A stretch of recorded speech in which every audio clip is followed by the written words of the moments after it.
Hello दोस्तों, स्वागत है आपका यूट्यूब चैनल पर। तो कल हम लोगों ने देखा था कि भारत पर अरब आक्रमण। तो आज देखते हैं कि भारत पर तुर्क आक्रमण, तो तुर्क आक्रमण किसने किया है और कब होता है। तो आज हम इसको देखते हैं। तो अगर आपसे कोई देखता है कि तुर्क किस इलाके से आए थे, तो देखते हैं कि तुर्क कहाँ से आए थे। तो तुर्क अफगानिस्तान के समीप के इलाके गजनी स्थान से आए थे। कहाँ से आए थे? ये आए थे गजनी स्थान से। नेक्स्ट है कि यामिनी वंश के संस्थापक। यामिनी वंश के संस्थापक कौन थे? तो यामिनी वंश के संस्थापक थे अल्पतगिन। अल्पतगिन के बाद आपसे पूछता कौन आए हैं, तो ये सुबुक्तगिन। सुबुक्तगिन के बाद भी अगर पूछते हैं कौन आते हैं, तो ये आते हैं महमूद गजनवी।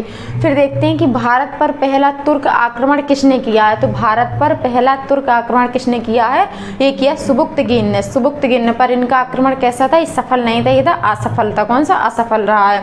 और किसके उसमें किया था? तो जो कि हिंदू शाही वंश के जयपाल शासक के विरुद्ध हुआ था। कब इन्होंने किया था? तो 986 ईस्वी में इन्होंने यह आक्रमण किया था।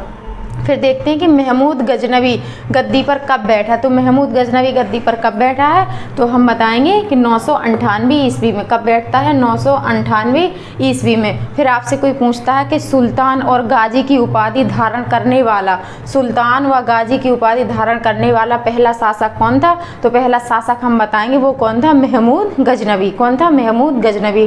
फिर देखते हैं कि महमूद गजनवी की उपनाम, महमूद गजनवी की उपनाम पूछते हैं तो क्या है इनके उपनाम? यामीन उद्दौला, यामीन उल बिल्लाह। क्या है? यामीन उद्दौला, यामीन उल बिल्लाह है, जिसको बोलते हैं बुत सिकन या मूर्ति भंजक। मूर्ति भंजक का मतलब होता है मूर्ति को तोड़ने वाला। क्या होता है? मूर्ति को तोड़ने वाला। फिर देखते हैं कि महमूद गजनवी का सफल आक्रमण कब होता है। तो महमूद गजनवी का सफल आक्रमण कब होता है? 1001 ईस्वी में। कहाँ पर होता है? बेहिंद का युद्ध जयपाल व महमूद गजनवी के बीच में यह होता है। तो इसमें किसकी जीत होती है? तो महमूद गजनवी की इसकी जीत होती है। फिर कुछ पॉइंट देखते हैं इसके कि इन्होंने कब कब आक्रमण किया है। तो देखते हैं कि 1005 में, 1005 में कहाँ पर किया? मुल्तान पर आक्रमण किया। फिर 1008 में कहाँ? नगरकोट पर आक्रमण किया। फिर 1018 ईस्वी में इन्होंने कहाँ पर किया है? तो कन्नौज पर आक्रमण किया है। कहाँ किया? कन्नौज पर। 1023 में कहाँ किया? कालिंजर अभियान किसने किया? महमूद गजनवी ने।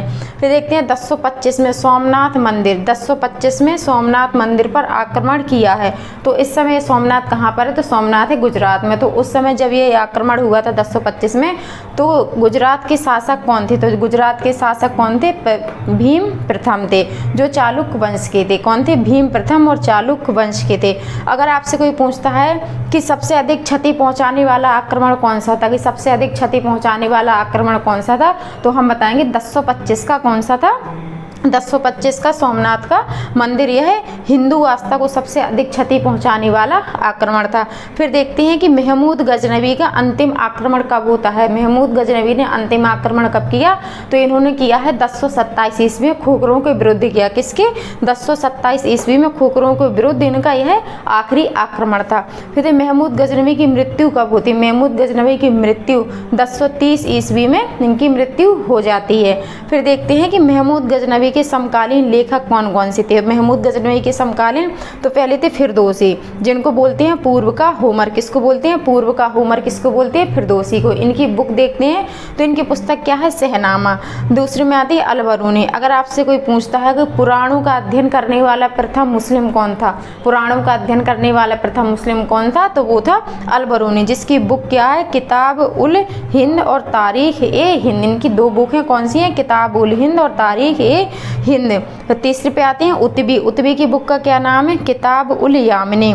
और फिर देखते हैं बैहाकी, जो इनके समकालीन थे। किसके? महमूद गजनवी के। तो इनकी बुक क्या है? तारीख ए सुबुक्तगिन। तो दोस्तों, ये हमारी वीडियो अगर आपको अच्छी लगी हो तो वीडियो को लाइक और शेयर जरूर करें। Thank you.